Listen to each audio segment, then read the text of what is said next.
السلام عليكم او مساء الخير، صباح الخير لاي حد هيشوفني. ركزوا جامد قوي حسب التوقيت اللي انتوا هتشوفوني فيه. بعتذر جدا جدا جدا جدا للدوشه اللي انتوا سامعينها، بس والله مش لاقيه مكان غير البلكونه ان انا اصور فيه عشان اتكلم براحتي، عشان مش عايزه اتكلم في الموضوع ده ومش عايزه اهلي يسمعوني وانا بتكلم في الموضوع ده، عشان الموضوع ده انتهى بقاله 4 سنين واهلي هيزعلوا مني، هيقولوا لي انت ايه اللي خلاكي تفتحي الموضوع ده تاني؟ تمام. وانا ما باكلش عيش على قفا حد، ولا بعمل محتوى على قفا حد، ولا عمري في حياتي من ساعه ما دخلت تيك توك جبت سيره حد. وفي ناس كتير قوي قوي هيتفاجئوا باللي انا هقوله، بس عشان انا متربيه وبنت ناس وبنت اصول، واللي هتكلم عنهم دول انا عمري ما كرهتهم ولا عمري قلت عنهم حاجه. والموضوع ده بالذات يخص السودانيين. كملوا بقى الفيديو للاخر وانا هحكي لكم كل حاجه. بصوا يا جماعة، يوم 15/8 سنة 2019 أنا اتخطبت لشخص سوداني الجنسية. يوم 15/8/2019 أنا اتخطبت لشخص سوداني الجنسية. تمام. قعدنا مع بعض بالظبط من 15/8 لغاية 22 لغاية 25/2/2020. يبقى قعدنا من 15/8/2019 لغاية 25/1/2020. وبعد كده ما حصلش نصيب. هو سافر برا مصر، تمام، وسافر ايا كان الدوله اللي سافرها، مش هقول اسم الدوله اللي سافرها. وخلاص وما حصلش نصيب وكل واحد راح لحاله. حصلت مشاكل وحصلت حاجات كتير قوي، والحاجات دي كلها انا عمري ما طلعت اتكلمت عليه ولا طلعت قلت اي كلمه من الكلام اللي اتقال. بالعكس، انتوا شايفيني انا بدعم السودانيين ازاي، شايفيني انا بحب السودانيين ازاي. ليه؟ عشان البني ادم ده، الشخص ده اهله ناس محترمين جدا فوق ما تتخيلوا. بجد بجد ناس محترمين بجد. الناس دي انا شفت منهم حاجات حلوة كتير جدا.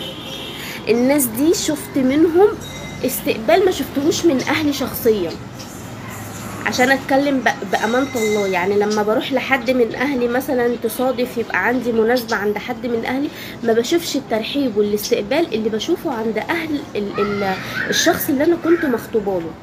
الناس دي عايشين في مصر، وكذا مره يحصل عندهم مناسبه كانوا يقدروني ويعزموني والكلام الحلو ده كله. انا يا جماعه جات لي رسايل ان في حد من اهله بيقول لي انتي بتشتمي ليه على قريبنا، انتي ليه بتقولي مش عارفه ايه على قريبنا. انا مش هتكلم في حاجه ولا هقول حاجه، انا عمري في حياتي مش شتمت. انا بس طلعت لايف من كام يوم، في واحده بتسالني بتقولي يا بسمه انتي ايه سبب حبك للسودانيين، فحكيت لها، قلت لها انا حصل كذا كذا كذا كذا كذا، وبعد كده ما حصلش نصيب. بس اهله ناس محترمين جدا، عمري ما شتمت عليه، عمري ما خدت فيه، ولا عمري قلت عليه مثلا اي كلمه من الكلام خالص. عمري ما شتمت فيه، اقسم بالله ابدا ابدا عمري ما شتمت فيه. مش اخلاقي اصلا، بالعكس انا عمري ما شتمت فيه ولا قلت عليه نص كلمه ولا اي حاجه، ولا جيت جنب رجولته ولا قلت عليه اي حاجه خالص. يا جماعه مش شرط ان اتنين ما اتفقوش مع بعض يبقى انا اطلع واشتم ولا هو يطلع ويشتم. لا لا لا خالص يا جماعه، مفيش الكلام ده. هو ما حصلش نصيب وكل واحد راح لحاله وخلاص، وربنا يوفقه في حياته. وجالي كمان اخبار ان هو اتجوز والدنيا معاه بقت زي الفل. انا مش هكدب عليكم، انا زعلت وكل حاجه، بس خلاص بقى هو نصيب وقدر ومكتوب، وده موضوع انتهى من 4 سنين. فانا بنت ناس وغاليه جدا، وابويا مربيني على الغالي، والحمد لله زي ما اهلي بيقولوا لي ست البنات. فانا مش يعني خلاص، يعني واحد اشترى حياته مع واحدة تاني، مش هرخص نفسي واقول له لا والنبي تعالى لي. لا انا مش كده يا جماعة، هو اختار حياته، ربنا يوفقه ويسعده والكلام الحلو ده كله. بس انا عمري ما شتمت عليه، عمري ما قلت عليه حاجة، عمري ما انا بقول لكم حبي للسودانيين ده بسبب اهله. على فكرة يا جماعة اهله ناس محترمين جدا، اهله دول انا بعشقهم عشق. كلهم يعني اهل دول بالنسبه لي كده اخواتي وحبايبي وعايزه اقول لكم على طول يدعوا لي، وعلى طول يقولوا لي ان شاء الله ربنا هيرزقك وربنا هيعوض عليكي، ملكيش نصيب مع اخونا بس ان شاء الله ربنا هيكرمك. عايزه اقول لكم يا جماعه اخواته البنات دول كانوا سكر، اخواته الستات سكر وبنات اخواته بجد. يعني انا اكل عيش على قفاهم. ده انا الحمد لله رب العالمين اللي حصل ده جه معايا ايجابي مش سلبي. يعني دعم للسودانيين ده بسببهم. الناس دي انا عمري في حياتي ما كنت اعرف يعني ايه سودانيين ولا دولة السودان، ولا عندي خلفية بيهم خالص. لما اتعرفت على الناس القمر دي واتدخلت فيهم وعرفت بقى الثقافات السودانية، انا دعمت السودان. بناء عن كده انا كنت بدعم السودان وهفضل ادعم السودان عشان الناس دي انا شفت منهم حاجات حلوة كتير. انا بنت اصول، انا ما باكلش العشره والعيش والملح. الناس دي انا دخلت بيوتهم وكلت في بيتهم، انا ما باكلش عند حد، انا كلت في بيتهم. الناس ديت انا شفت منهم احسن معامله. عشان ما حدش يقول لي انت طالعه تطبلي له عشان عايزاه يرجع لك. يا جماعه هو اتجوز وعاش حياته على فكره، فما حدش يقول لي ما اعرفش ايه. انا ما بتكلمش على الشخص اللي كان خطيبي دلوقتي، انا بتكلم ان انا اتظلمت، ان انا اتقال لي انت بتشتميه ومش عارفه وبتقولي ايه. لا انا ما بشتمش، هاتيلي فيديو واحد انا شتمت فيه، هاتيلي جمله واحده هو بس في اللايف ده. سبحان الله انا بتكلم فغصب عني صعب عليا نفسي فعيطت، فحصل كده كذا حاجه، بس انا ولا بجيب سيرته ولا بقول اسمه ولا بلمح عليه.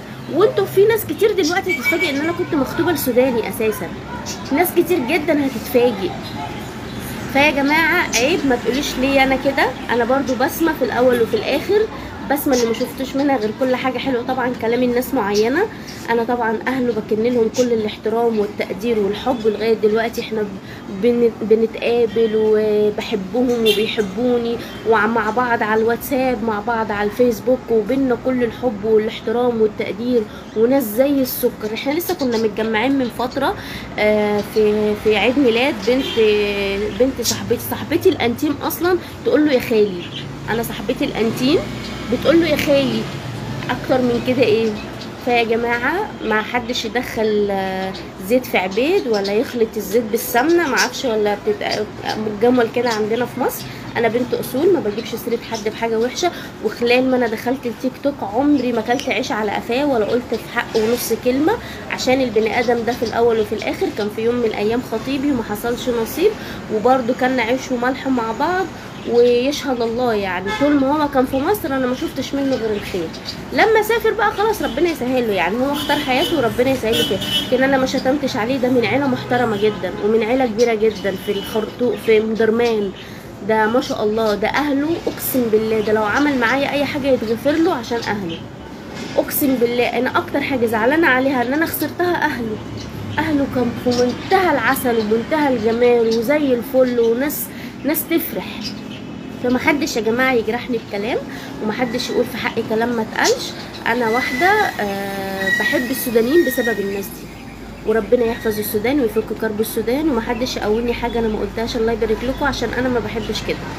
وربنا يكفينا شر كل حاجه وحشه. وارجع اقول لكم انا ست البنات، انا مش هتحايل على حد. ان شاء الله ربنا يرزقني ويفرحني ويعوضني ويفرح قلب كل البنات يا رب. بحبكم.